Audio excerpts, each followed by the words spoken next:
Ჩემი ლექსები შეეხებოდა ძირითადად პატრიოტულ თემატიკას, რომელიც აქ დაიბეჭდა.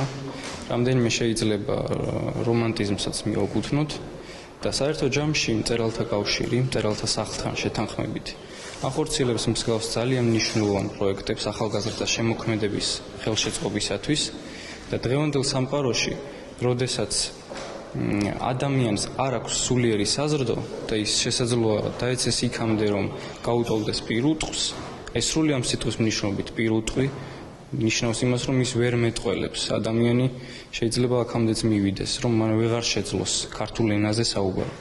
და დღევანდელობაში ეს ერთიათად ამაღლებს მნიშვნელობას ასეთი კონკურსებისას. მე ვისურვებდი, რომ ბევრად უფრო მასშტაბური იყოს ეს კონკურსი და უფრო მეტ ახალგაზრდას მიეწვდინოს ხმა, იმიტომ რომ მე პირადად ვიცნობ კიდევ უამრავ შემოქმედს, ჩემ ტოლს, რომლებსაც სჭირდებათ ფართო ასპარეზი.